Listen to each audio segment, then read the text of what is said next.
Wiederaufbau der amerikanischen Abschreckung, Einblicke aus dem Kriegsministerium.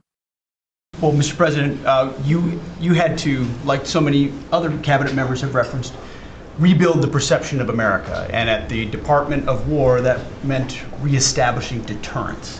What happened in Afghanistan, what happened in Ukraine, a war that never would have occurred, what happened on October 7th in Israel, never would have happened under President Trump. So as a result, we're having to rebuild how our enemies perceive us. And when President Trump said, we're not getting a nuclear, Iran, you won't have a nuclear bomb, he meant it. And we sent those B-2s halfway around the world, and they never noticed.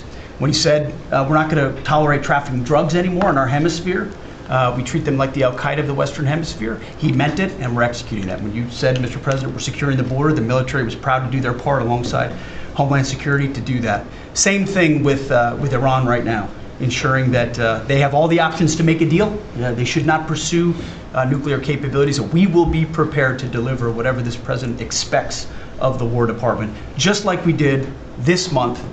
No other military in the world could have executed the most sophisticated, powerful raid, not just in American history, I would say in world history. What those men did going downtown, another country, the most secure place in the most secure base in the middle of the night without anybody knowing until those simultaneous bombs dropped 3 minutes before the helicopters dropped. No other country could coordinate that. No other president would have been willing to empower those warriors that way to be that effective. And that sends a message to every capital around the world that when President Trump speaks, he means business, and we are reestablishing deterrence at the War Department, Mr. President. Thank you. Great job you're doing. Just to finish up on that, the Somalian pirates over the years have pirated, stolen many ships. They would get large amounts of money for the ship. You know, you have $1 billion ship, and the insurance companies didn't want to fight because, you know, some of those ships are very flammable. They're carrying millions of barrels of oil. Very flammable, very dangerous situation if they're shot at. So they wouldn't fight. We notified them a number of months ago. Anybody that does that gets the same treatment as a drug dealer sending their drugs in from Venezuela or anybody else. As you know, it's 97% down by water. So the drugs coming in by sea or by water is down 97%. Now we're also starting, that was the more difficult route. Now we're starting to do that by land also. It will be, you'll see that happen as they come in and kill our people with drugs. I think the real number is 300,000 people a year, not 100, but whatever it is, it's a lot of people, hundreds of thousands of people. They're going to get hit.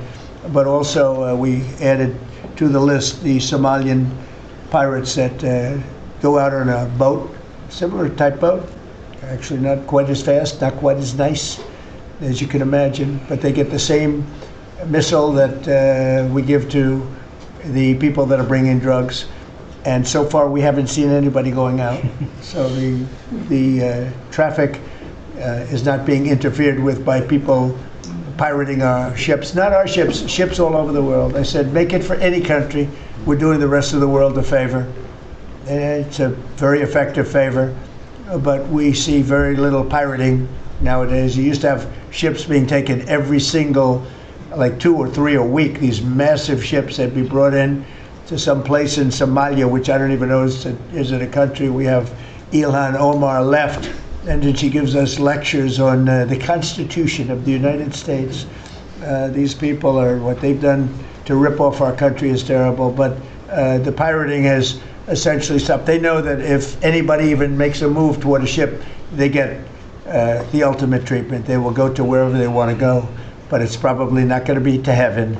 I can't imagine, but they get hit very hard, just like a drug dealer, just like the boats, the ships that are coming in. Every boat that comes in with drugs on it that we take out, we just saved 25,000 American lives. Each boat is the equivalent of saving 25,000 American, mostly American, but American lives. So I just wanted to let you know that, and Pete's been totally authorized to do that. And they know it's going to happen, and it seems that all of that brisk business that they had has been stopped in its right in its foot. So I just want to thank everybody for being here. Diese Dies ist eine Website, die dir hilft, dein englisches Lesen und Hören zu verbessern. Sie zerlegt Sätze per KI in leicht verständliche Wortgruppen. Mit dem Player kannst du Tempo, Pause und Rücksprung frei steuern, um jede Zeile zu verstehen. Die Seite bietet Übersetzungen in 20 Sprachen für barrierefreies Lernen. Gib einfach englist.com in deinen Browser ein und probiere es aus.